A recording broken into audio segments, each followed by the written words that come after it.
are back. The time is now.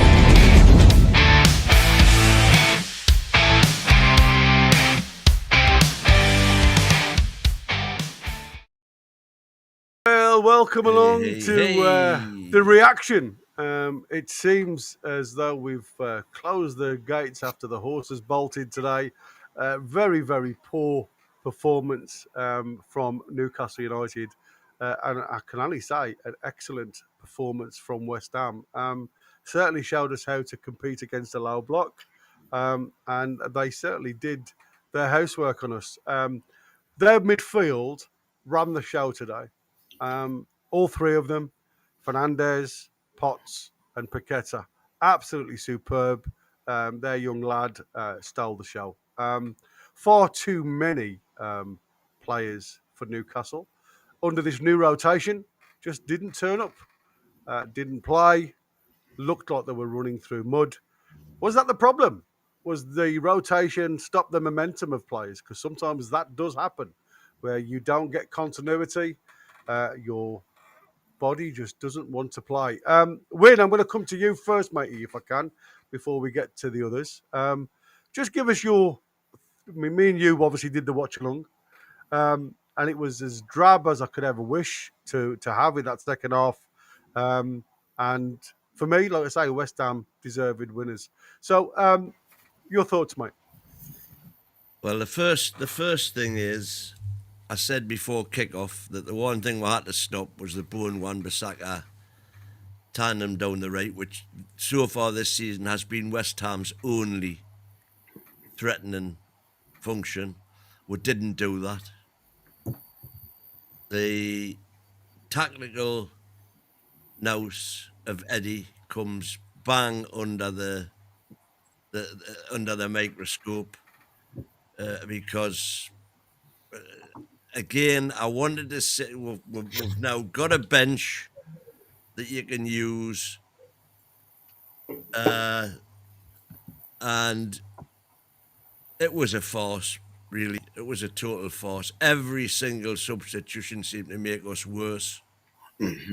I don't think he had any idea at all what he was doing, and it's just fuel to the fire of all the doubters. And on this performance, I can't, I'm struggling for excuses for him. It's as simple as that. It was a bad day. Obviously a few players had poor days, but when you're asking them to perform in, one of the comments during the show said he's bringing on players and asking all the players to play in positions that they're not used to playing in with, and it all goes wrong. Who knew? Who knew? So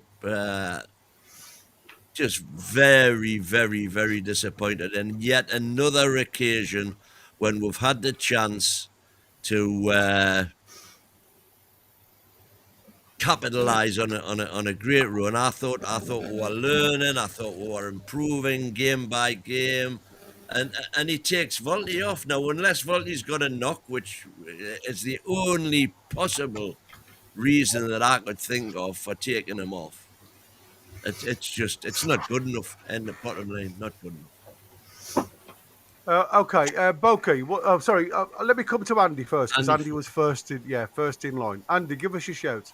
Where do you start, I'll be honest? I mean, we didn't get the memo today. We were going to a team that's not won a game in the league since March or late February this year. Our away form is diabolical. We know this. So what you've firstly got to do is, when you get a gift and you score a goal in the first half, very early, not do what we've been doing the whole season, sitting in. We know what Nuno's teams do. We knew straight away if they get back in that side, we were going to see exactly what we're seeing. Second goal was vital. When alluded, I mean, you alluded to rotations. I honestly can't make an excuse rotation. Them players have played with each other so many times. They know what's expected of them. And we didn't get it today. Watching them trying to attack in the second half was like watching your missus with another man. Honestly, it was so uncomfortable. We couldn't get out of our own half. I mean, up to the 74th minute, we hadn't even had a shot on target. Have you done that, Andy? Half. So, Baltimore, for me, I kind of guessed that he was going to be taken off because for me, he was not affecting the game in any way, shape, or form. But it goes again. Osula's, as much as he ran and he did run the channels enough, no one got up the pitch with him. I felt a little bit sorry for him today because he did make some good runs. He was getting the ball in the channels. No one was following him up the pitch. There was lack of energy. And I honestly didn't think that they got the message. I think other players have got their eyes on other games. For me today, it was one of the worst performances I've seen in a good while. Coins, thank you for your super chat. Oh, there it goes. Just to add, Gary mentioned Alanga's not going to be effective in the low block. By God, did we see that today? Why can't we create chances from controlled possessions? It seems like we can only create chances from counter-attack football. Yeah. Absolutely clueless today. Well, thank you, Coins. I've never seen you in before, but absolutely spot on, mate. Yeah. Bulky, go on then, mate. Tell us what you think, buddy. I think if that was a one-off performance, you would just say it's been a really, really bad day at the office. But this has been repeat every away performance. Sorry, for the away performances that we've had over the past few weeks. And yes, we had better ones at the start of the season where we played well, but we still didn't win. So this is like a repeat thing. It's not like something that's just happened. I've tried to be positive while we've been on the run. I was positive before the game this morning. But that was disgusting. The day that was absolutely awful. The substitutions at half time, unless Baltimore is injured, why the hell are you taking your top scorer off when you lose when you need goals? It makes absolutely no sense. The subs didn't make any sense. His formation changes didn't make any sense. And basically, the day, if I'm perfectly honest, after the first 20 minutes, it looks like the players that were on the pitch were picked up from a bus stop and they'd never met each other before because they just did not play as a team. Really did. The only one positive note I've got is I've got to say Dan Burn wasn't the worst player on the pitch. They were all as bad as each other. So it was just a really poor performance. And as I say, if it was a one-off, yes, you can understand it. But that's not a one-off performance. That's beginning to become a bit of a repeat. That you're seeing that we seem to have a little run where we'll go really well, and then we'll just lose it, and the team just piles downhill, basically. Listen, all the wins have been at home. Yeah, that's what I mean. I've made some notes while we've been, while you guys have been chatting and stuff like that. But I want to get everybody else's viewpoint before I throw mine across. Steve, give us yours. Well, I'm totally flabbergasted. Basically, after the win last week and then beating Tottenham. Yeah, I know the Tottenham wasn't a full strength side, but still a good side we played. And then within 4 days, we've just literally fallen apart. We're playing against a West Ham team that's not played well at all this season. Got beat by Leeds last week.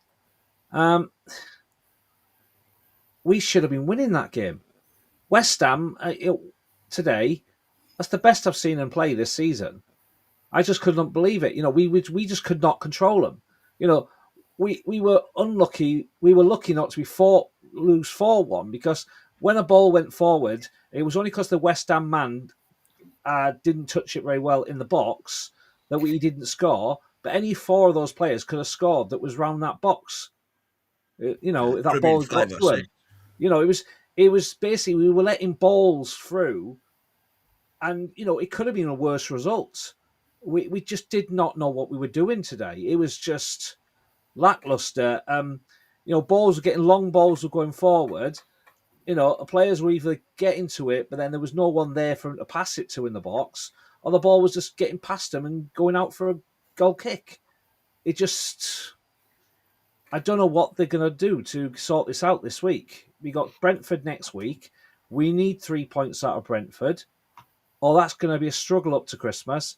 If we want to get back into Europe next season, at the moment, And today's results, we ain't there. Pie in the sky, isn't it, mate? You know, we got Tuesday, we got Bilbao. You know, they're not a fantastic team, but they're a good team. If we go into them and play like that this week, we're going to get hammered. Yeah, Gary, what do you reckon, mate? Gary the Hat. Go on then, mate. Right. Well, what I'm going to do is give you my physical and verbal reaction to the game. Take about 5 seconds, and it goes like this.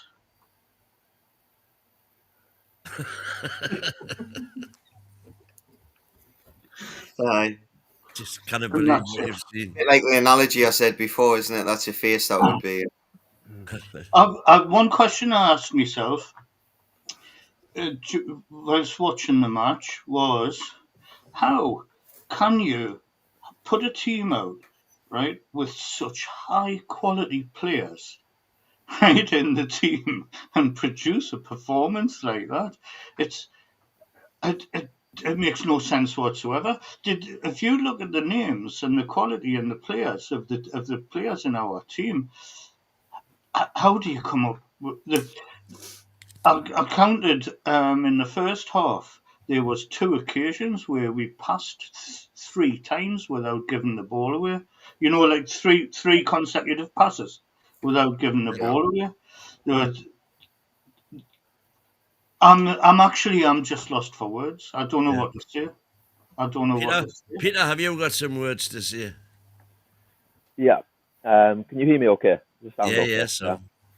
Nice one. So like after the Tottenham game, where we did play some beautiful stuff, I said after that match, that's great, we're being good at home, but away from home, I wanted to see us become tough to beat and win ugly. And just like the Brighton match, where we got the goal back in that game, and we didn't value that goal. The same with this match, we get the goal to go ahead, and we didn't value that, because straight afterwards, for the rest of the match, we're easy to play against. We're not compact, we're soft. So for me, it's a mentality issue. Like, I understand people saying, like, you know, we're sat back, but actually, if we get that goal and then we are just tough to beat, they can't break us down. I'm happy. A 1-0 win ugly, I'm happy with that away from home. But we're too soft. We're wide open. The midfield is wide open. So as much as frustrating as it was with the second half, where we just couldn't create anything, for me, I think there's a wider issue with a mentality problem away from home, where we get ourselves, whether it's back to 1-1 or whether we go ahead, we don't have that mentality to be kind of tough to beat. You know, see what I mean? And it's all well and good playing some great stuff at home. And like I say, it was great on Wednesday, you know, against Tottenham. But away from home, we're just too soft. And I think we need to start winning ugly. Peter, can I ask you though, right? Just, I'm not questioning what you're saying, but I'm just curious as to what your answer would be. The same as anybody else, if they want to respond to this, is after 5 minutes, and I saw how we started the first 5 minutes, scored a goal. I actually thought, I wonder how many we're going to score today. That's what it looked like. It looked like, oh, here we go, right? Well, this is going to be. And after about, I don't know, 10 minutes, 15 minutes after that, I thought the stream I was watching had switched over to another game with two different teams, because I just couldn't believe what I was watching, and to see players of that caliber doing what they were doing. But so why do you know what do you think the reason is for that? Why didn't we, you know, after starting it the way we did? What do you think is the factor that all of a sudden turns us from a team that looks as though it's going to railroad the team they're playing into a team that looks as though they couldn't beat anybody? Isn't it part of it? Best case scenario. Sorry, Andy. Sorry, no, sorry, mate. just quickly, I mean, I think best case scenario, you go 1-0 up, and you do then you do a demolition. You know, you go on and score 2, 3, and 4.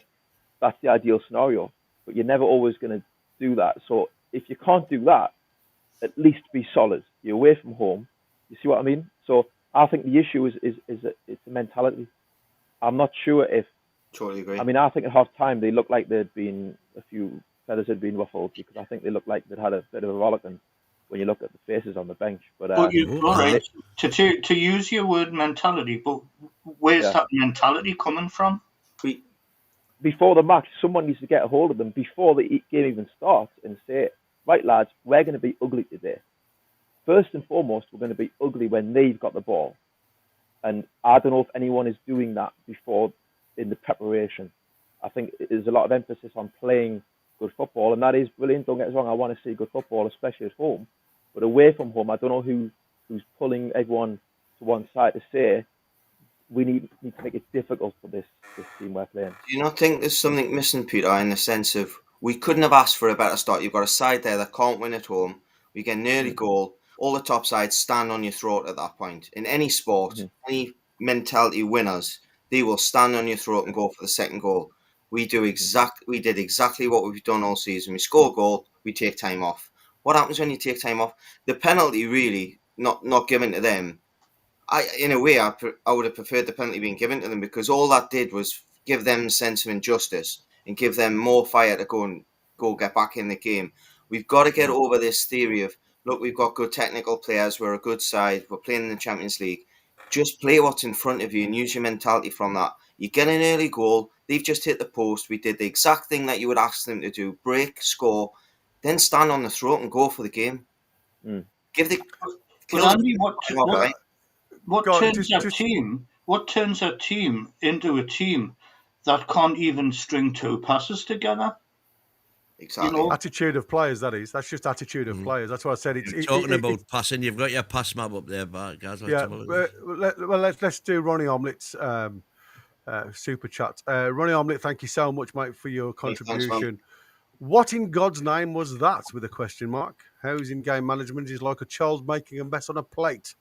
Bernie's given a free roll, and the same happened in 23. And there's another one from Irish. Thank you again, matey. That was poor. Eddie is a good manager with Europe and a league in the same season. I just don't see him in the manager to do both moving forward. So I've put this pass map on because obviously this is your spider web. Now, what you can see quite clearly from the spider web is 3 lines. If you look to the left, you've got a line going down the left-hand side. You look in the middle, and this is where I said to you about being creative. Literally, you've got 4 bodies all virtually in a line. So where's your pass lanes? Yeah. Where are your movement? Where is that momentum going to be? And again, on the right-hand side, you've got 2 bodies, obviously with Jacob Murphy just inside. But again, you're talking parallel lines. And this is sometimes where you get stuck.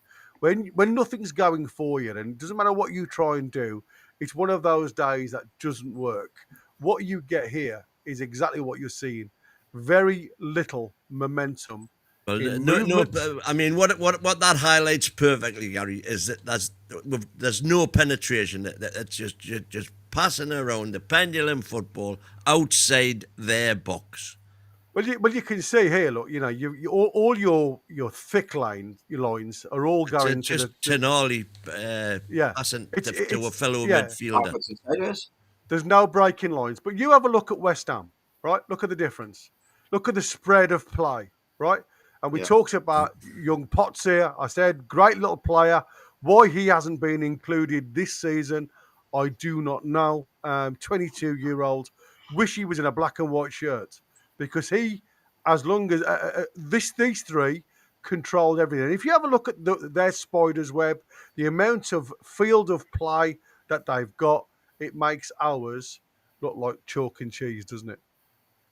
And that is the problem for me. Paquetá won the game, didn't he? I mean, Paquetá was superb. For me, he was the orchestrator. But, Potts got man of the match, and I think deservedly so. But for me, the one that stood out more than anything else, and it was his professionalism. You look at you always want somebody in your game to dictate the play, and Paqueta knew when to speed it up. He knew when to take the pace out of the game. He knew where to run with the ball to create less footwork, if you like, for the rest of the team. He was a one-man band today. And as long, like I say, Young Potts got a well-deserved pat on the back and given the man of the match. But for me, this lad was absolutely 100% for me, head and shoulders above every single player on that park. Let's do some chats, because it's a fans forum here. Why are we calling for more crosses? We produce very little from corners with 10 players in the box. How do you think we'll score more from crosses with no one in the box? Brand saying, Can I forget ask you a Europe. question, though, guys? Hall's on the bench. Hall was Sorry, warming go up on. at one point. Why did he Hall not was come warming on? up. Because he had Well, no width on the left-hand side.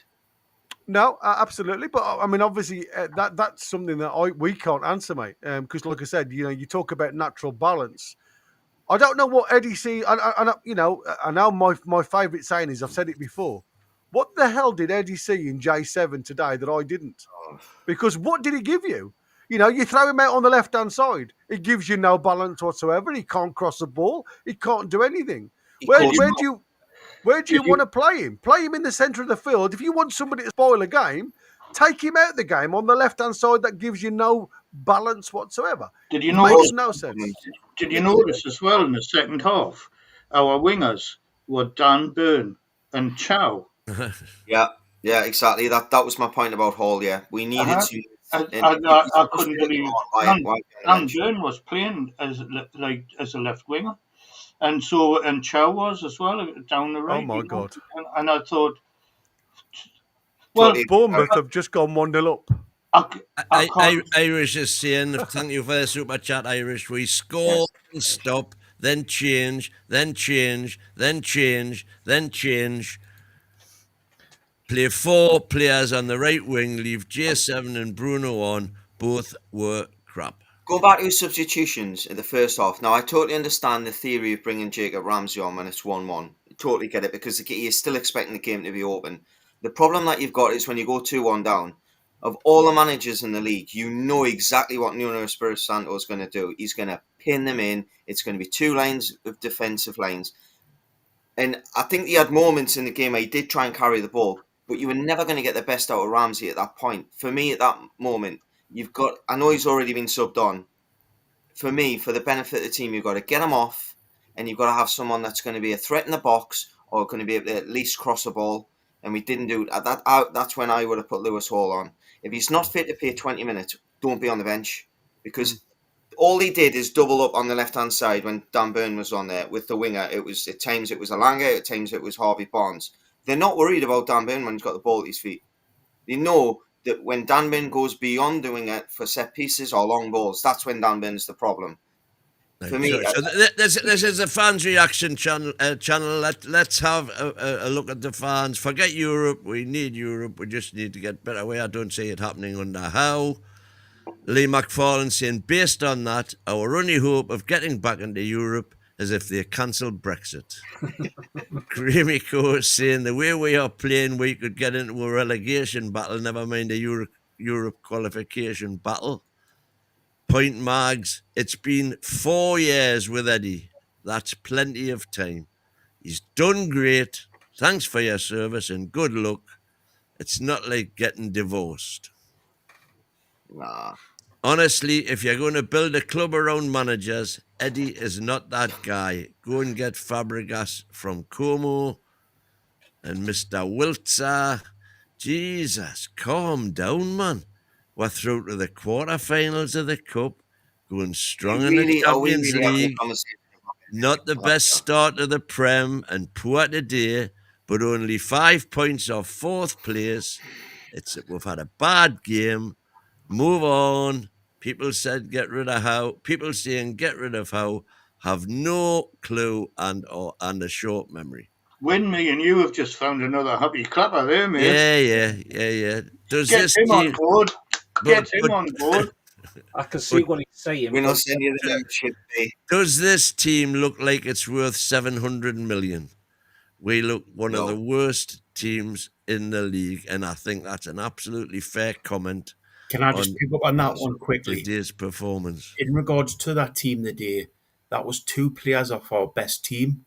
If that was started this season, if you look at it, look at it, and in regards to that, the front 6 were the best front 6 that we've been able to pick this season. Now that is a serious worry. Them lads didn't look like they'd ever played with each other. Even the midfield who have played together now for how many seasons? 2, 3 seasons. Yeah, they didn't look like they were any sort of unit whatsoever. Now, if that was again just a one-off, you can say they've had a bad game. The amount of games it's been now, I'm not saying Eddie Howe out, but what I am saying is there are serious doubts beginning to creep in now. If it's a one-off, you blame the players. Yeah. If it's a continual issue, it has to be down to the coaching staff. I don't know whether with Wilson coming in now, he comes in and says to Eddie, look, you need to freshen up your coaching staff because it's the same old, or he just says we need to freshen up the whole system. I don't think anyone could argue. Bogey, that was my point earlier, is how can you take qualities of players of such quality and and you've seen how well they can play together and get them to turn in a performance like that. It beggars belief. I'll say it now. We're not winning that amount of backbone. We were not winning the derby against Sunderland. If that's the way when we're on the ball, when someone's hit, we're back. There's no fight. There's no get offers. There's no nothing. I mean, even Voldemort on the first half, he received the ball. He just needs to let it go to Gordon. He loses the ball. Gordon then goes and wins it, and we get the first goal from it. But we were lucky in the sense that we broke. We are not winning the derby on that. I'm telling you now. Andy, if we play like that, we won't win another game. Never mind. You've just took my words out of my mouth. You see, these are the four. These are the four. Sammy, thanks for the 199. If we can get Tino and Hall healthy, we can make noise. Right. Here's the thing, though, and while I completely agree with that, but if we are saying we've got a £700 million squad and 2 injuries are going to knock our, then I'm sorry, that's not good enough for me. No, not good enough by a long shot. Yeah, I mean, every team's going to get injuries, obviously. Lads, I'm going to do a dash, but I think Tim's going to come on, so we'll make a sub. Is it really Good Tim? point, mate. Cheers, Pete. Take care, Peter. mate. Thanks for that. Take care, Peter. The thing is, when they weren't even playing, if you notice how many times players were getting the ball and they were making a 3-yard pass to the closest player to them. There was nothing outside of that kind of circumference. It was just to get the ball, and then there'd be another black and white shirt 10 feet away, and they'd just pass it to that shirt, and the ball was absolutely going nowhere until a West Ham player or a couple of them came in, stuck their toes in, and that was it. The problem is there, Gary, you're saying that they were just passing to a player, a black and white shirt, 3 yards away. The trouble was more often than not, they weren't even making that 3-yard pass. Well, exactly. But behind them, or it was going out for a throw-in. I mean, we heard Eddie Howe yesterday or the day before talking about we've been working on long throws, and Dan Burns got a really long. He had 2 opportunities. He hit the first defender 2 times.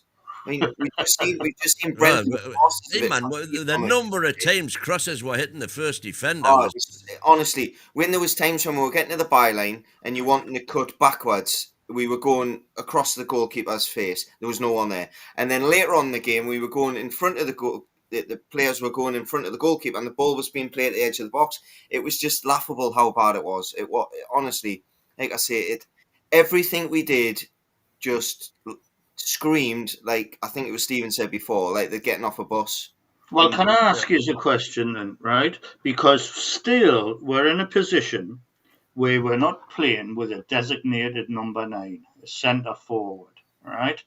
So I wonder if something like that can really be so disruptive to a team, whereas if we had a designated number 9, the shape around that player would allow players, right, to focus on their role in the team rather than everybody trying to chip in and make amends and that type of thing, you know. Do you think if we did have like a, you know, well, when Wissa comes Who was back, that? but when he comes in, right, and we've got a designated number 9 and a centre forward in that space and in that area, do you think then that would have a positive effect on everything around it? I Then don't you think we can use that as an excuse, Gary. I think It's not an excuse. No, you no, know, it's- No, it is an excuse saying that we haven't got a number 9. We've got a But- £69 million player playing up front forward.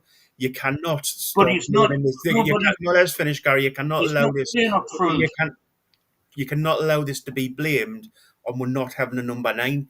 If anything, you can blame Eddie Howe for not telling Wissa to play a little bit further forward, because it's obviously he's not telling them that because Wissa keeps dropping back. You mean Waldemar? If we says to him, stay within the perimeters of the 18-yard box and play ahead of the wingers, making sure that you're on side, then that if he can't do it, then that's down to Wissa. But surely the problem today was that he's not being asked to do that. No, but Bogey, you're making me point because players see you're saying you should ask him to do this.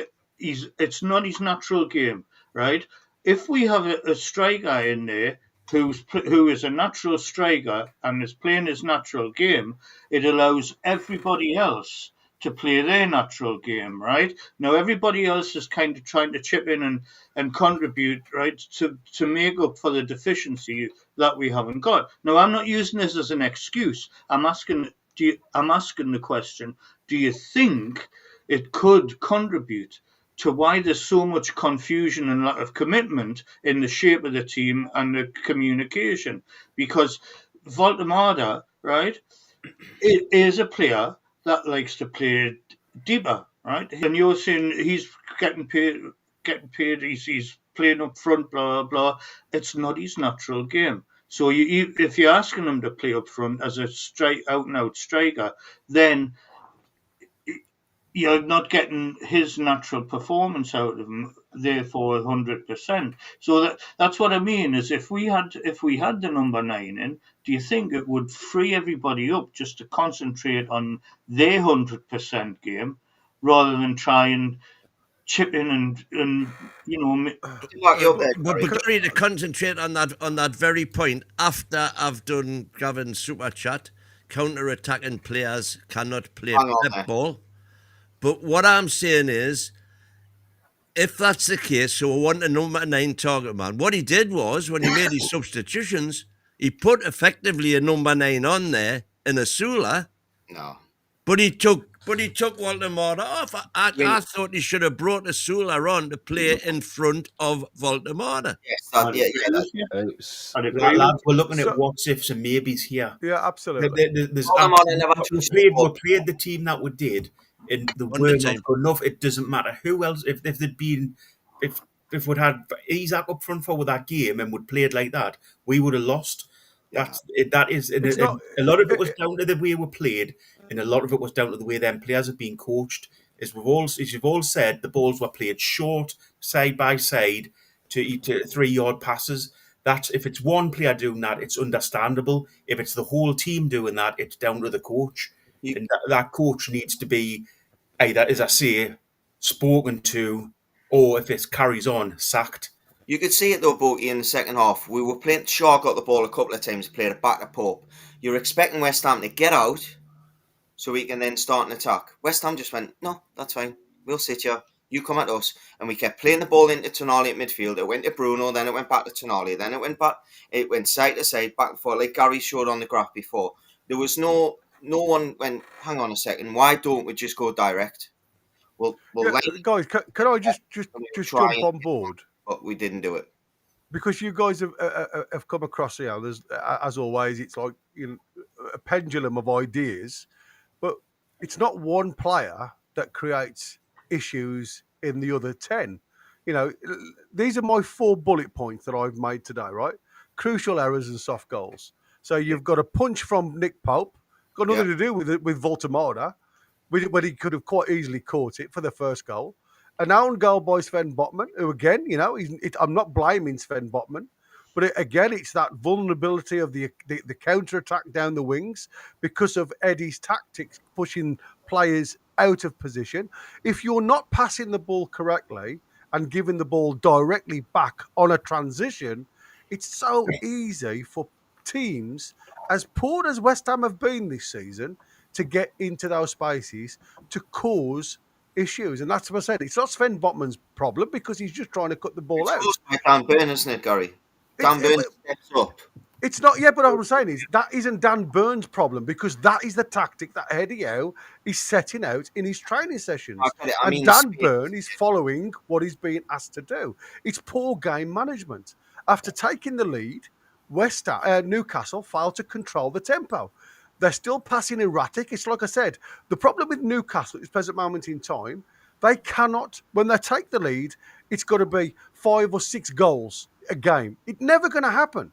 What you should be doing is controlling the game and trying to pull the opposition into a vulnerable position where you can get in and behind. You'll never do that with erratic and possession that's lost cheaply.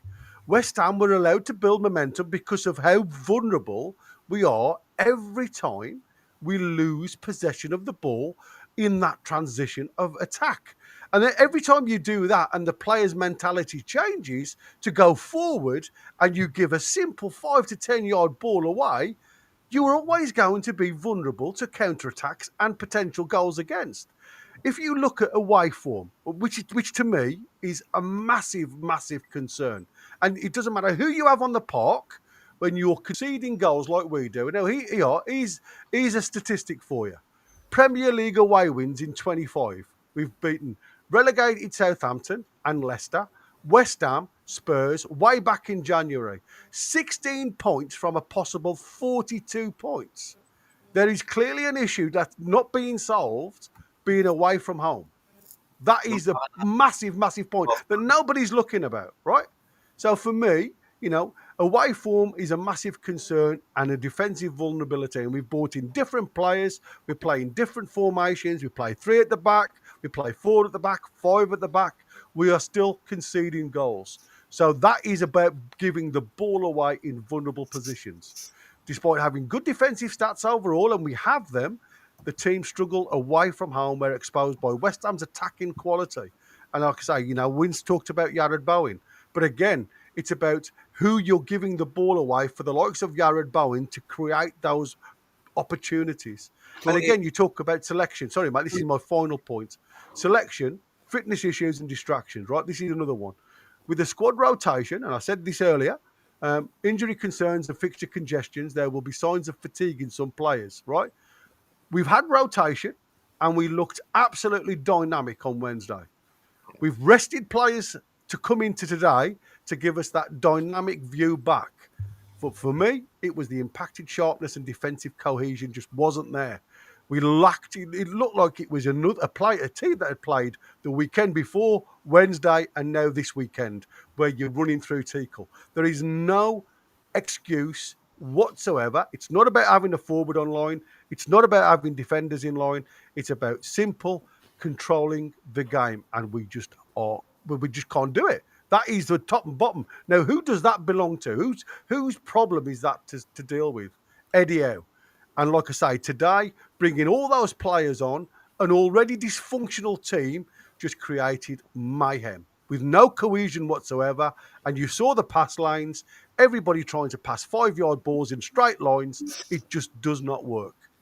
Your choice. Tim, what do you reckon? We haven't heard from Tim yet. He's just come in. Yeah, right, lads. I mean, that was shambolic, and I'll start with my favourite man, Gordon. And I gave credit when it was due last few games when he turned up, but today he was back to his not old self, but he was just doing the wrong things again, coming inside all the time, giving the ball away, go to grounds, looking for free kicks. He does talk a lot about mentality, doesn't he? He talks about how he's got this amazing mentality and how he thinks about this and thinks about that. I'm sorry, I just don't see it nowhere near enough for somebody who claims that he's in the zone to go to the top of the game. To me, he's not my cup of tea. And I think there's a bit of a myth around him tracking back as well. was he not supposed to be tracking back for that goal that Botman put in? Where was he for that? And it was more than one occasion as well. I saw him. I've seen him in other games as well where he doesn't track his man. I just don't think he's a player that he's ultimately made out to be.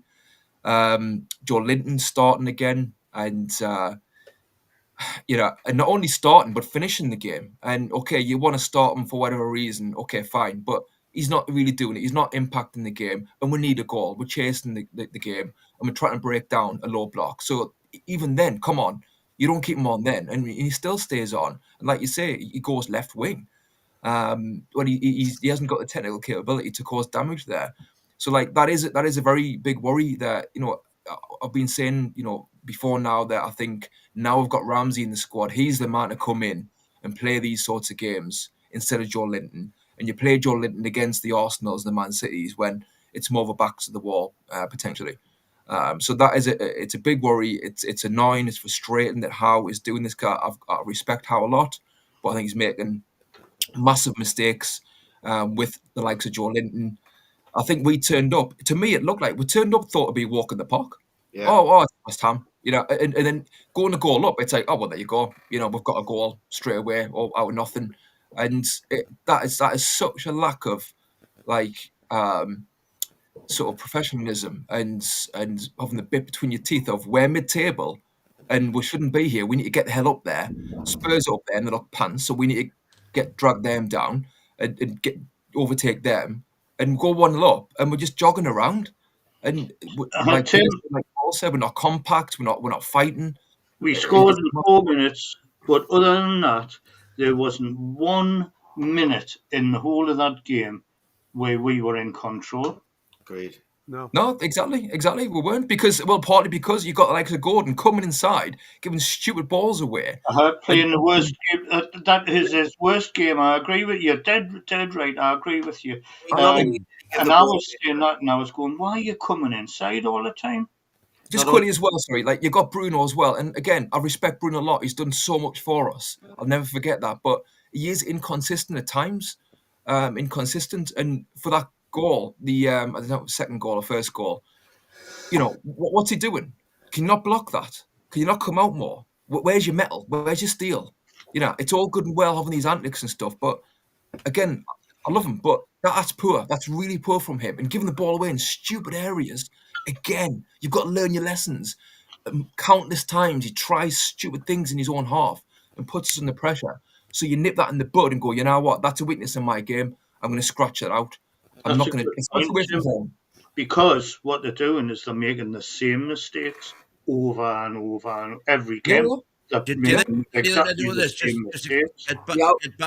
him out of trouble for the Wilson header. Wilson had a free header. Thiago knocks it out. That comes from Gordon's mistake again. So he nearly gave a penalty away. Ultimately, he didn't give the penalty away, but he gives the ball away. We nearly get a penalty given against us. He then watches Wan-Bissaka. He tracks him to the edge of the box.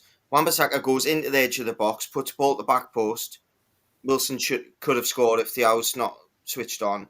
There was 3 or 4 incidents like Tim's spot on there. Gordon, he's a Hollywood guy, isn't he? He wants to come inside and shoot like Harvey Barnes is good at.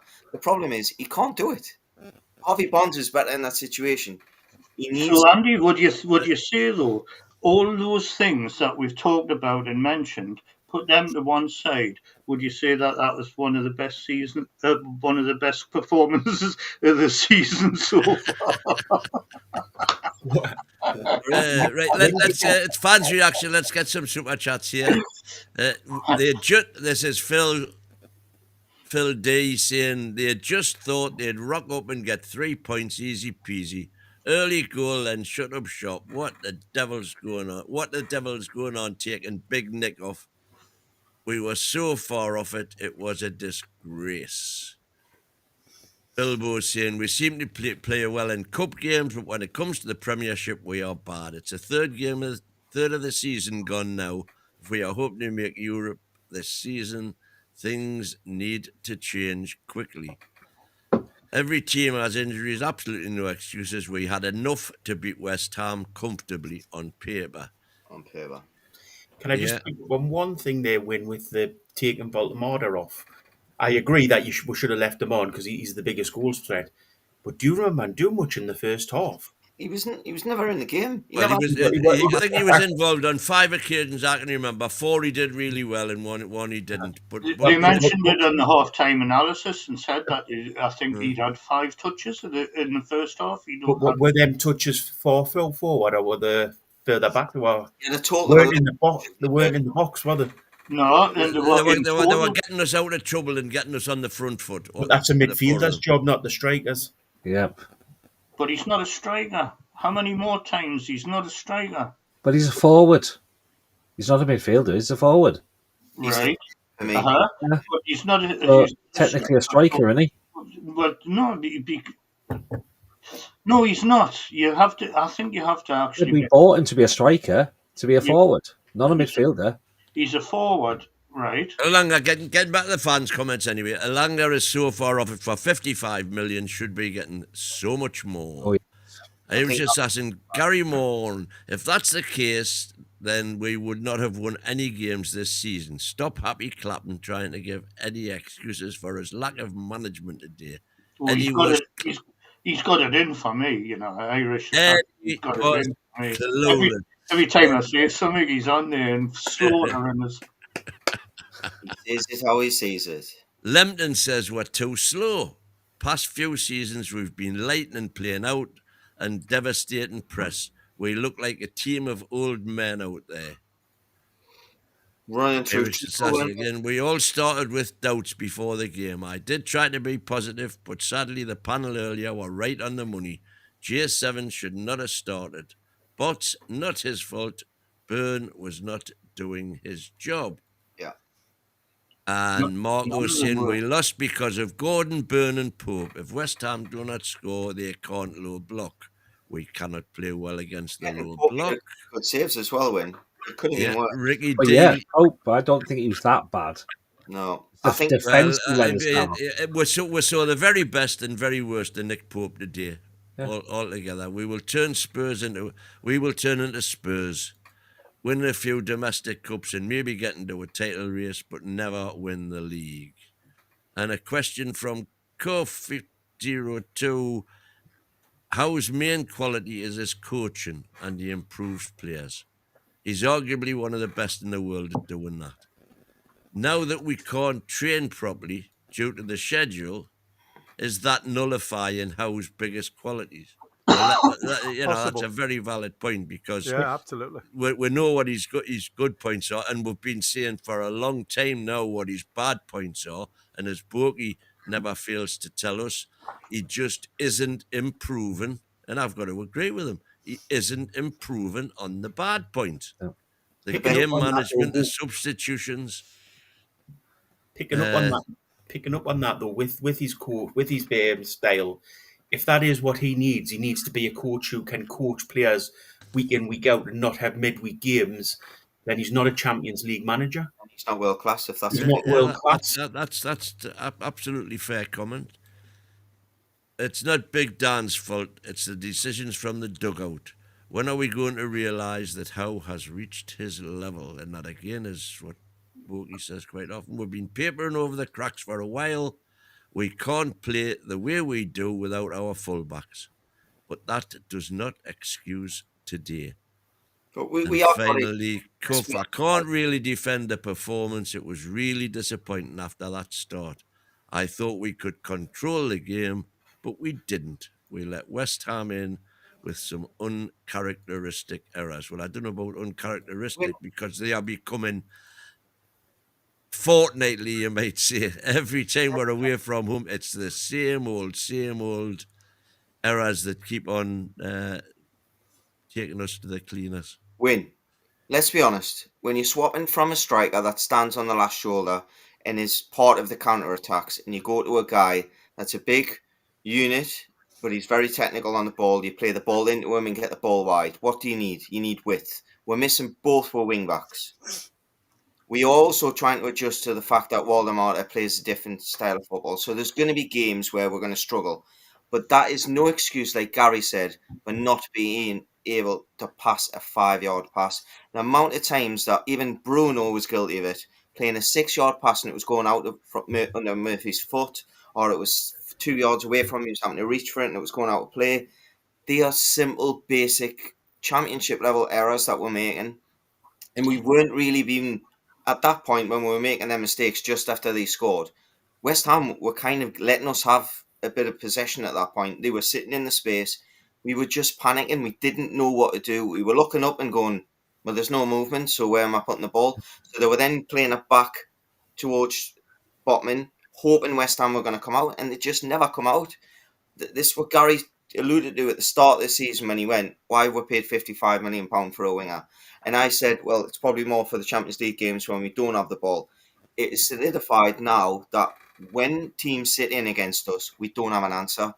Even Elanga, I mean, if Elanga had been playing for West Ham today in the second half, we would have been getting beat 4-5-1.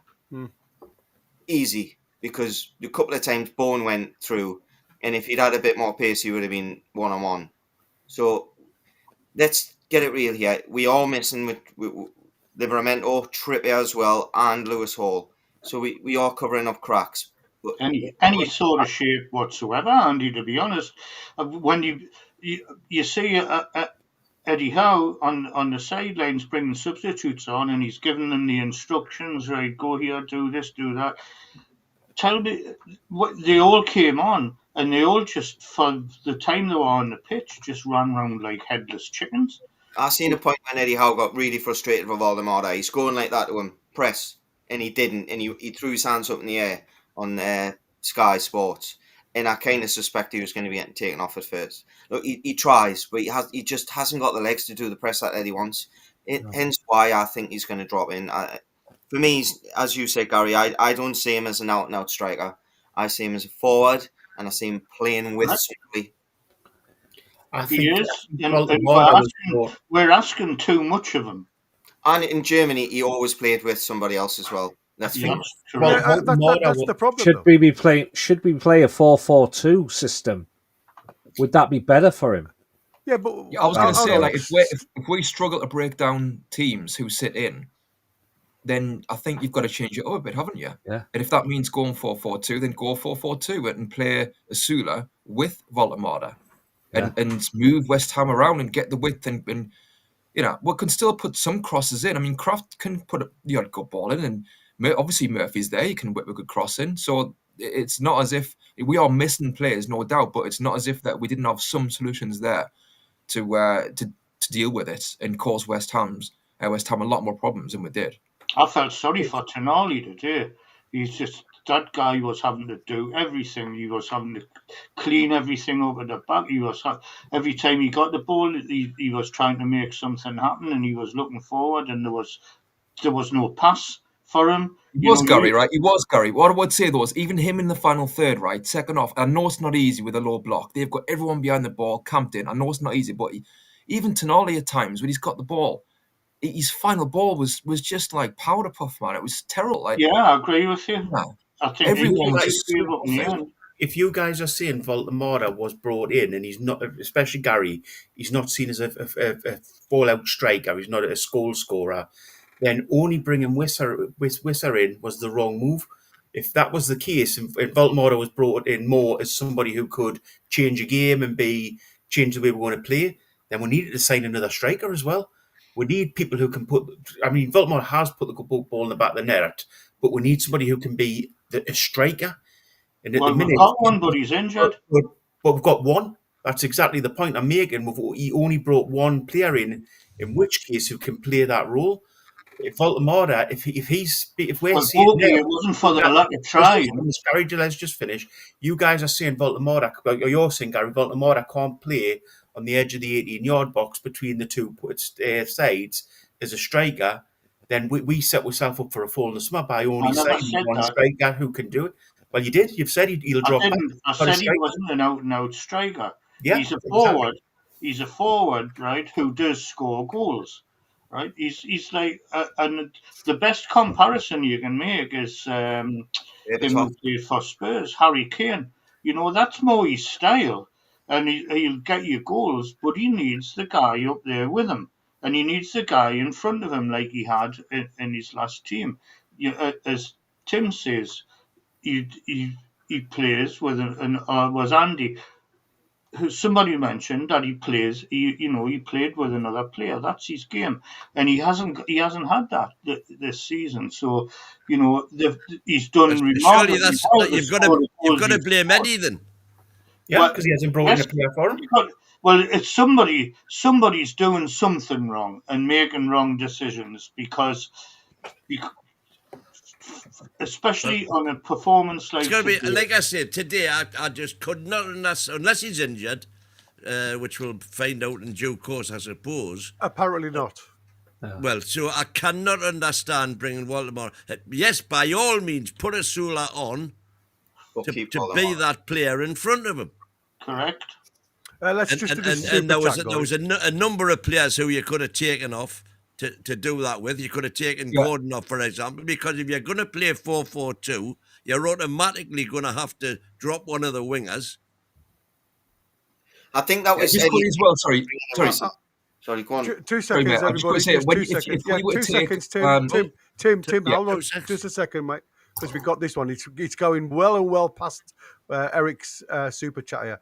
Embarrassing to watch today. West Ham, awful team. Well, if West Ham are an awful team, we made them look like Barcelona today. Yeah. There's been a few comments to that effect.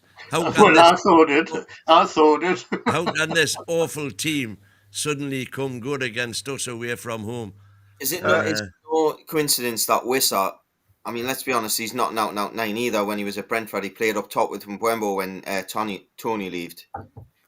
He works well with someone, Wissa, up top. And I think he's a fantastic goal poacher. Listen, we all know what Wissa, Voltemada as well plays like. Where these strengths are. We've seen it all the time. When you isolate Voltemada, I think he's done absolutely fantastic for Newcastle already, right? But he's not that type of player that we know. He hasn't got the pace to break lines. He'll need support, and that's why when he drops in deep, you need guys like Anthony Gordon to run into the space that he is providing for you. Because today, Todibo had him in his pocket. Todibo didn't give him a chance today, and it was a system that they were playing.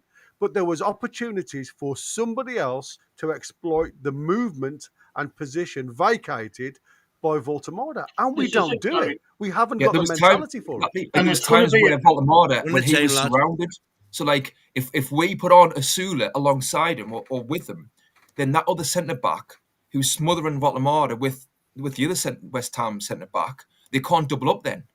Do you know what I mean? So Voltemada might then actually get a bit more rhythm, a bit more space.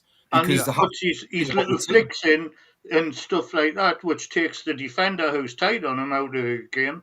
And that's why it's going to be exciting to see them two playing together. Yeah. The biggest problem for me, and again, we go back to Eddie Howe statement, we don't play with a 10.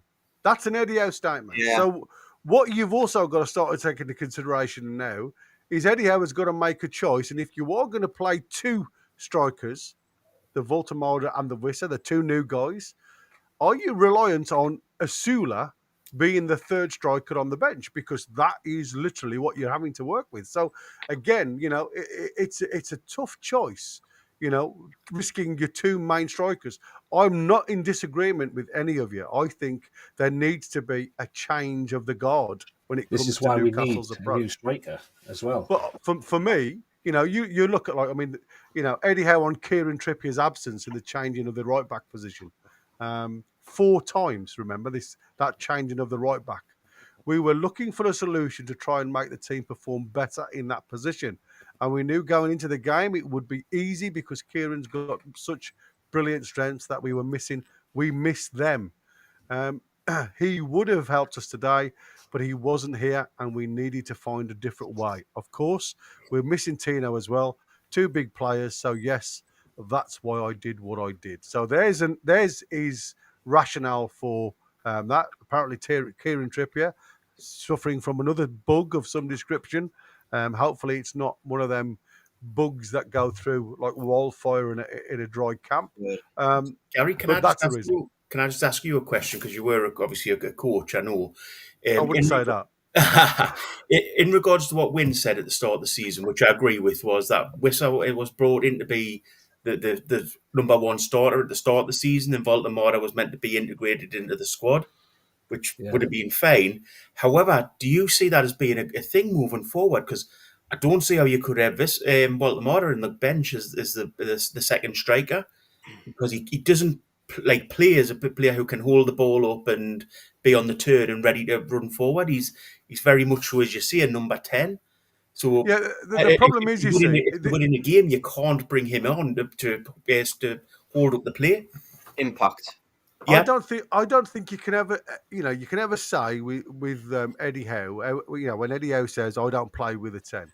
Mm-hmm. If somebody's gone out there and had a look at the DNA of Voltemada and seen how he works and how he plays alongside a 9, if you like, you can see there's a variation in the game. So for me, the DNA and the rationale behind the collective two that were bought in the summer, Wissa and Voltemada, was to play a tandem role. That's what I believe. So, like I say, you talk about what Eddie Howe says, and you have to say it with a little bit of tongue in cheek, because for somebody bringing in Voltemada as a solo 9 doesn't ring true for me. No, that would be stupidity.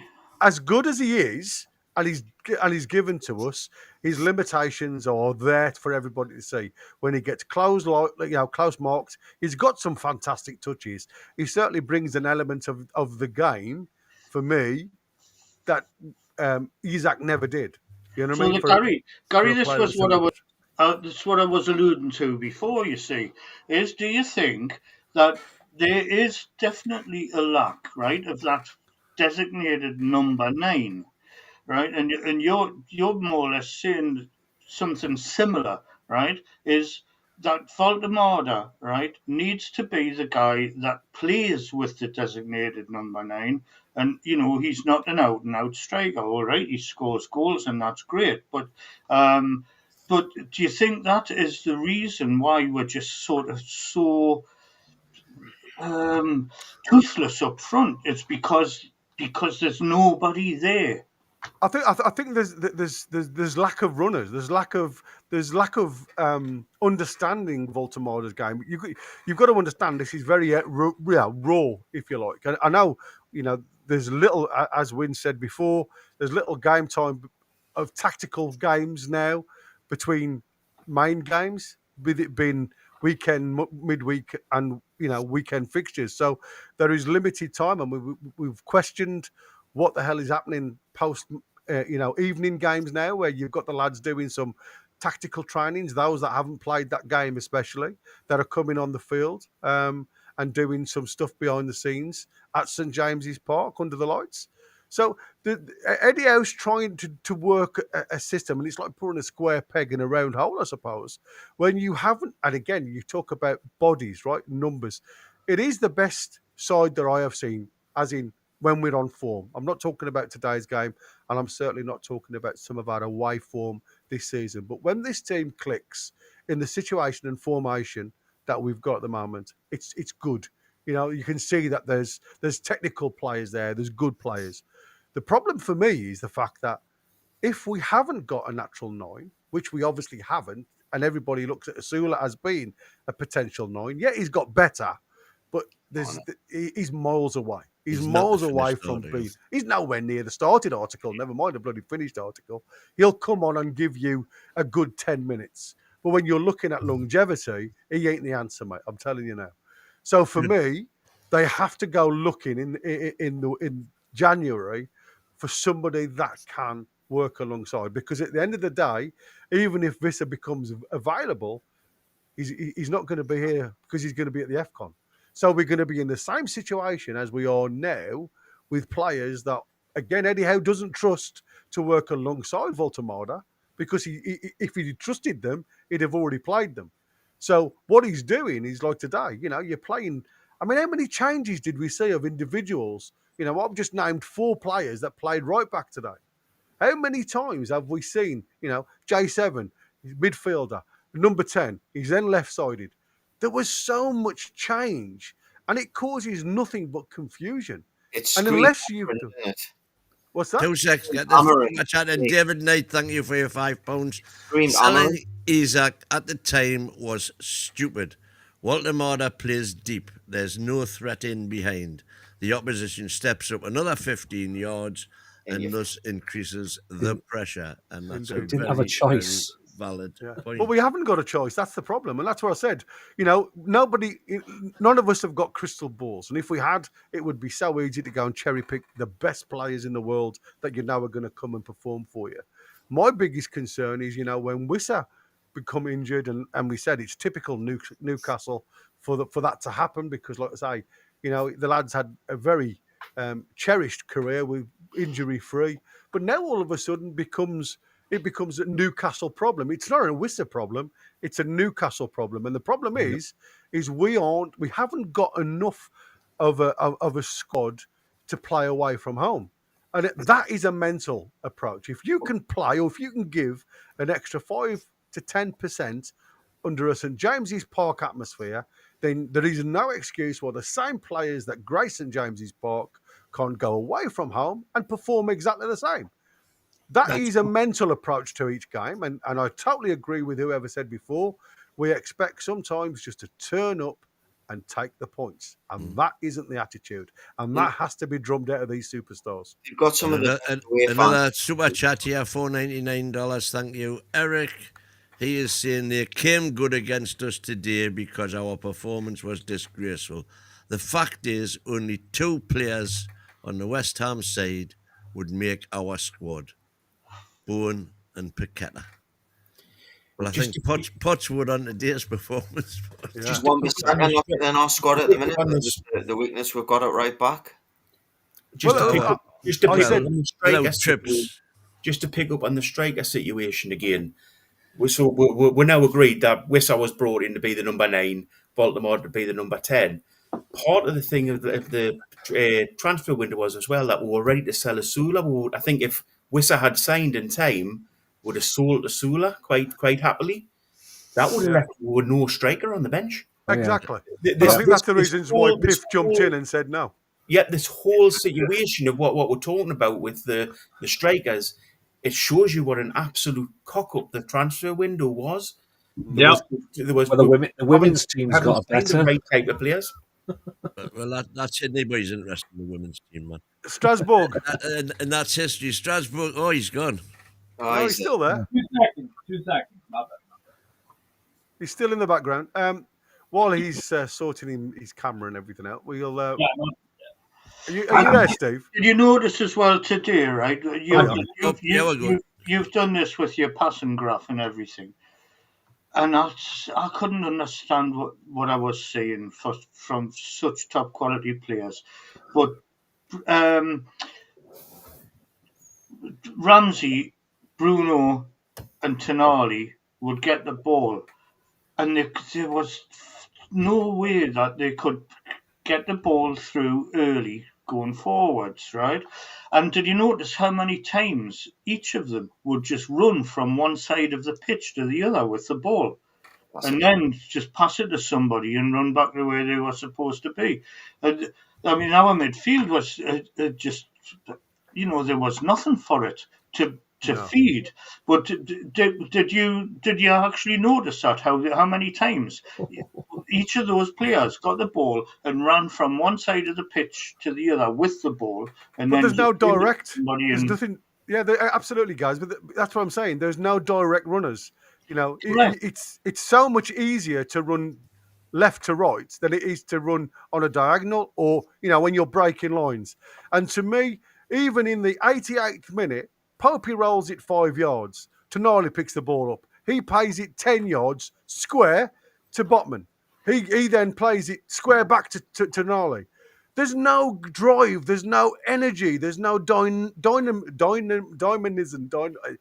Dynamics within the side. I know what you mean. You know what I mean? And to me, energy. I'm side watching Bournemouth here against Man City at Main Road, right? And I'll tell you something now. It's they're 2-1 down, but there's effort. There's want, there's will to get the ball, and when they get the ball, they're driving forward. They're not passing 5-yard balls to each other. They are literally running with the ball forward. Stevie, have your say, son, because like I say, you've just joined us. I know you're looking really happy. That performance, lad. Give us your views. Resting bitch face. Yeah, I mean, I thought the 11 was going to be able to go out and do a job, but little did I forget we have a freaking curse apparently with the green shirts. So yeah, and that to me is a sackable offense. If you get sacked after that game, I don't think you can complain. And I'm bored and I'm fed up of watching the same stuff. All right, I think we need to switch to a back three from now on. If Alanga is on the pitch, he's playing right wing back and nowhere else. He is not a winger. He is not a quality winger whatsoever. There's no point in this guy. There's no point in Gordon. I think Gordon's way too hot and cold. Never consistent. I think J7's days are done as a starter. They have been for a while, but today is another game where, it's like he had one little moment where he got past a guy and took a shot. Areola made a save. That was the only thing he did in the game, to be honest. Kraft, not good. The two center backs, not good. I don't think anybody really played good at all. I thought we deservedly lost to West Ham. And I was watching the game, and they trash. They're awful. So, Steve, I ask you, right, and I mentioned this earlier, and the same to the rest of you. And so, this problem we've got, right? Yeah. Do you think, and it's the only thing that I can say that we're actually missing, is, I'll hark back to it, the designated number 9. But if we had one in, do you think it would make a difference? Or do you think we'd just be playing crap with a designated number 9? Or do you think it would actually impact on the performances? You need a playmaker. And Exactly. the thing is, Eddie will. I think the closest player we have in our team to a 10 is a Miley, right? But he asks Miley and maybe a Willock, but he asks everyone to do a number 8 job. Everybody. Tonali sits the furthest deep, yes, but he's also expected to go forward and make contributions. He's the box-to-box man, He's expected, and he should be taking every single set piece. I don't care what corner, where, free kicks, anything. He has to. Because by a country mile, he's the best at the club. That's something else that's been pissing me off for a while. Corners today, and they didn't go well, Steve. Yeah, exactly.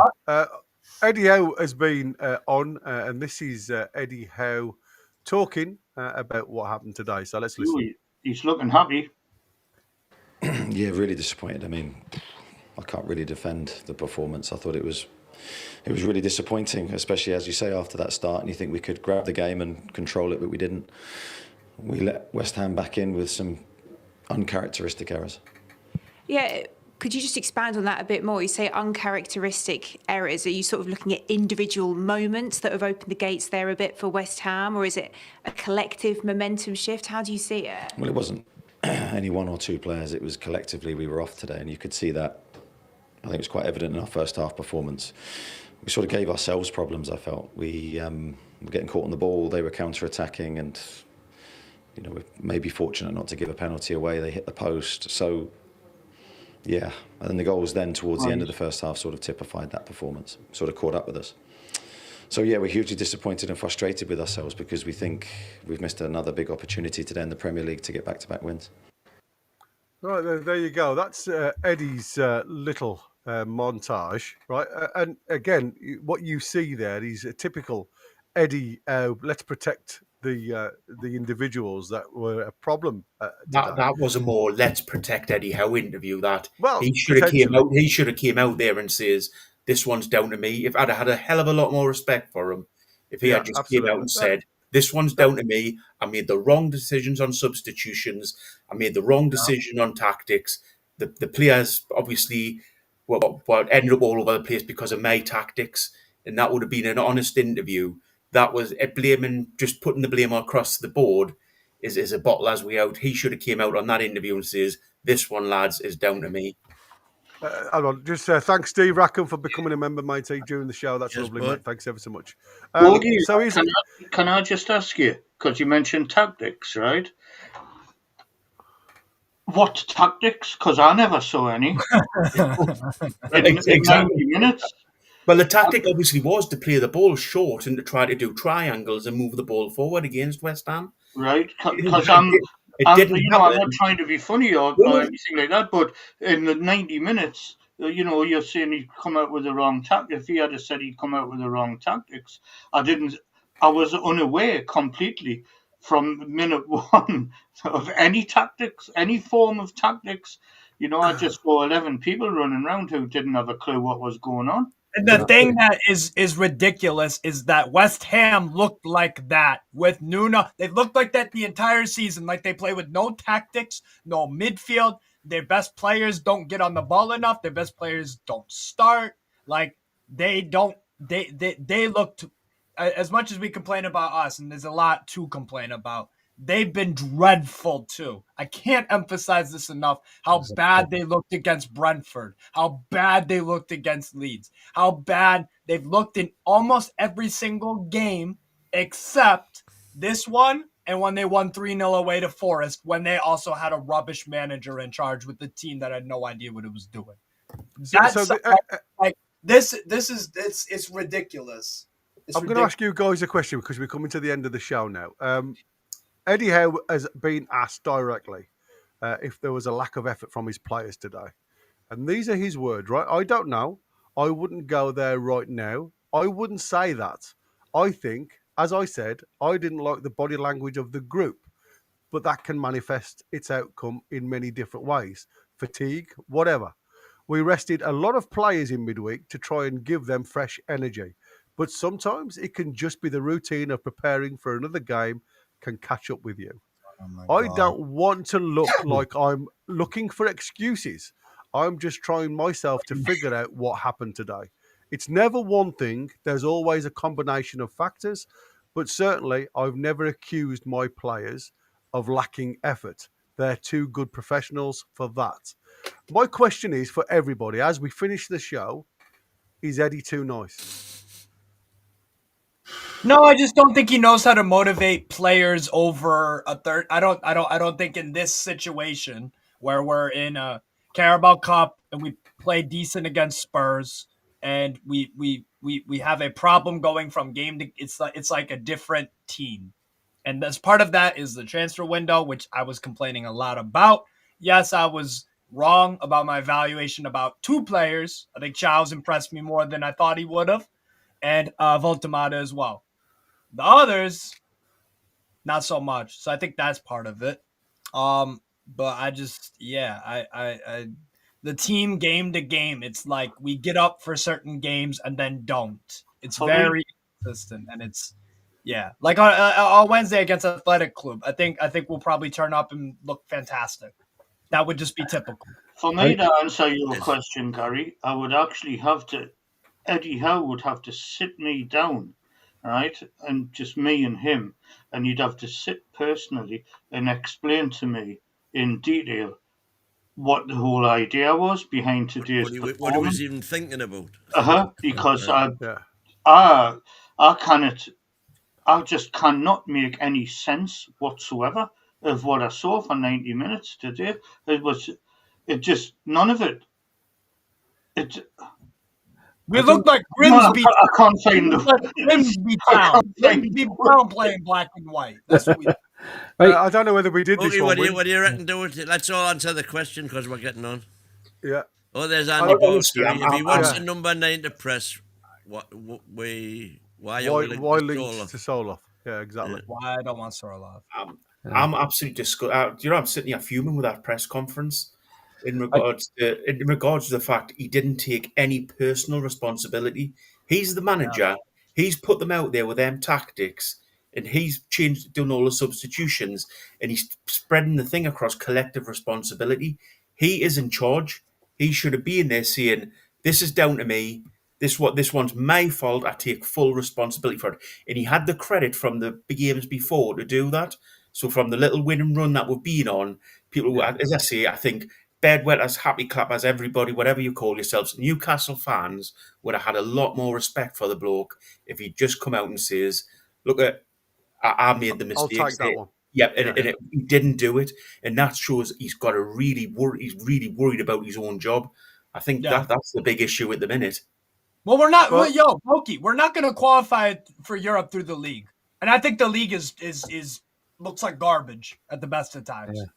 I think the league lacks consistency outside of one team. Yeah. Final thoughts then, Tim. You're on mute, buddy. You're on mute, buddy. I think there might be an element of truth as to Eddie Howe potentially being too nice, in that we've rocked up to West Ham and we as a team have appeared too nice. We haven't went there to lay our marker down to say, you know what, West Ham, we're going to kick you when you're down. We're going to be ruthless here. And so that tells me that Eddie Howe hasn't transmitted that message to the players that, lads, I'm going to keep you on your toes, and I demand this and I demand that, and treat it as a different game, if you like. Yeah. Treat it as if you're going to be playing, like a top team. And I think, he made the changes half time, fair enough.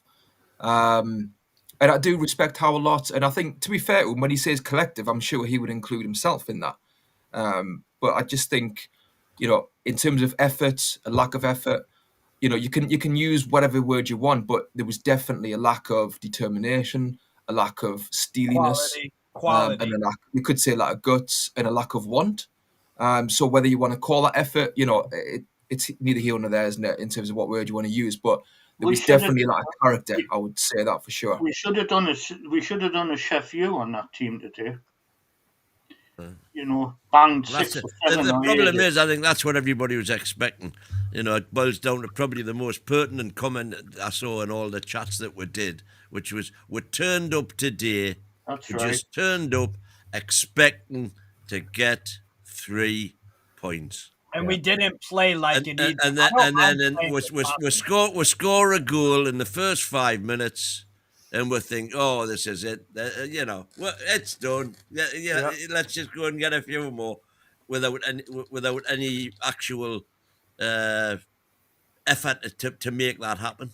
So that's what Leeds and Brentford did well recently. They put their foot on the gas. Yeah. They got the second goal, and they kept going for more. They slowed down eventually in the second half, but damn it, they did not kick their freaking feet up and relax on the 1-0.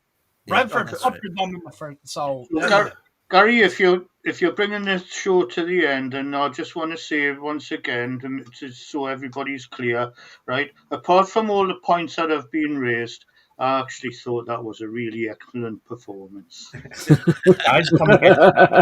I thought you were going to say just have patience there, Gaza. Not be patient. Be patient. Steve, rock the tune. 2 seconds, guys. 2 seconds. Steve, rock the tune, mate. Final thoughts. I think, say, Alanga. Don't get me started. Considering how he was playing for Forest, he was scoring goals. Does Eddie know exactly where to put him? Has he actually looked at the games that he played for Forest? Has he actually looked at who he could play with, who he thinks... Because at the moment, Alanga's not doing anything. He's a right wing back. He's a right wing back. Yeah. That's what he is. That's what I think his best functionality is. Because to expect goals and assists out of... He got 6 goals last year. It's not like he got double digits. He got a lot of assists. That's great. But that's the one-off in his career. Let's be honest. Yeah, but he got the assist because he was crossing the ball into big Chris Wood in the middle. Yeah. Number 9. Talk about we will see the best of Alanga. Let Steve finish his point. But I think we paid too much for him. I think at the end of the day. I think 55 million. Are we going to get 55 million out of him of play? No. I think it's over. We played too much. And unless Eddie really looks at what he can do with him properly, he's going to be a waste of 55 million. And well, not every signing can be a winner, of course. Yeah. I know that. There's always he's an established player that's played for Man United, played for Forest. He couldn't fit into the Man United side at the time, so he went off and away. But he's an experienced player. But Eddie's not getting the experience out of him. He's not playing Not in getting the the right quality. place. The quality is more important than the experience. Yep. Well, I can't understand why we're not seeing him beating his man now, taking a man on and beating him. He did that for fun when he was playing for Forest. Yep. And Void now, of confidence, I think is the word. yeah, he looks terrified to try and take Absolutely. a player on. He's frightened of making a mistake, which he's doing more regular now because of that fear of making the mistake. And I think when you're not relaxed with the ball, your muscle reaction becomes very stiff and rigid. So anything that's like a controllable situation isn't under control anymore because mentally you're not under control. You know, it's like I said, you look at Paqueta today, and the reasons why I keep mentioning Paqueta is because he graced the game. It was like nothing was hard for him. Everything stuck. You know, he was the only one. I mean, even like I said, you know, we made a comment at the start of the show about is it going to be like, you know, one Brazilian versus the other one today? Well, I'll tell you something now. There was only one Brazilian that won that game today. Yeah. And young Potts, you know, very young, talented. Again, you think he'd be under a lot of pressure. He's not been on the field of play through the Premier League so far. And what a player that young lad's turned out to be today. Young 22-year-old, graced the ball, looks as though he'd got a million miles to give. And again, you know, why have managers previously at West Ham not seen the talent of this young lad? Because I'll tell you something now, they wouldn't be in the bottom three if they'd have played that player in the middle of the park. Somebody who's got vision and control. Sorry, Gary, to cut you off a bit. My West Ham buddy, Mike's, I always talk to him, and he says that his academy setup, it's they have some good players, but they don't ever get chances. Very similar to us with our academy setup under Ashley, where it's like there's some talent there. Do we spend the money on it? No. Do we really give them enough chance? No. So that's what's going on at West Ham. So look, Nuno made a big call. Nuno made a big call and it worked. I'm putting all my chips on this number 9 thing, and I couldn't be completely wrong. I'm going to be proven either right or wrong. You know, I think part of the thing is as well, though, but you know, if it doesn't happen, then we're in big trouble.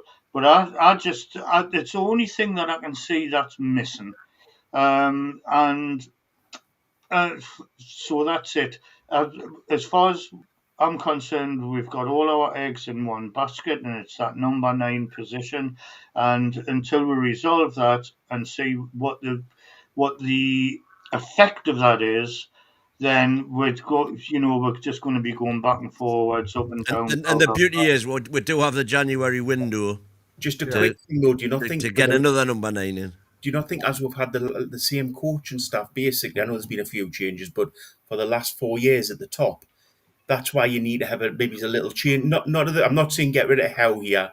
What I'm saying is a change of the coaching staff at the top. That's with him at the top, so that somebody can come in with fresh eyes and see the potential in players that maybe they don't at the minute because they're used to seeing them day in, day out.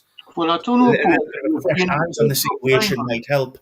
We've been in 2 cup finals and won one of them. We've been in the Champions League twice with these people, and I reckon that we're probably going to have a decent run in the Champions League this season, regardless of today's performance. We could be 14th in the league, and we've just been beat off the team that has been absolutely rubbish this season. You can put spin on anything. Well, I'm not spinning. Those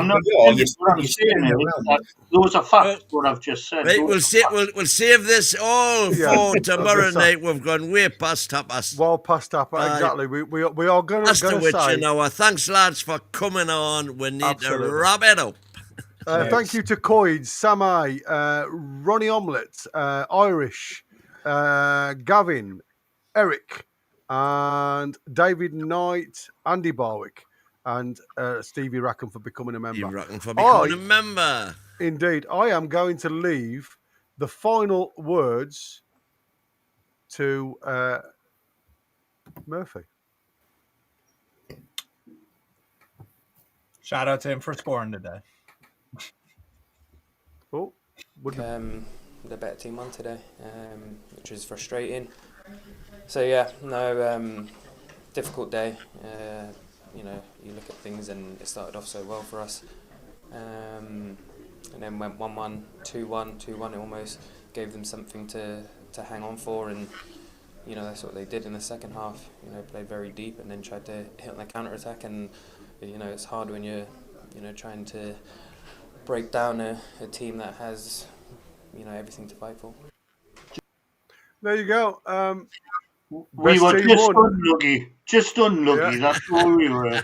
Have patience, everybody. Be patient. Take care, all. Thank you, everybody that's joined us today. We're the lads. Take care, everybody. See you on the next one. Ta-ra.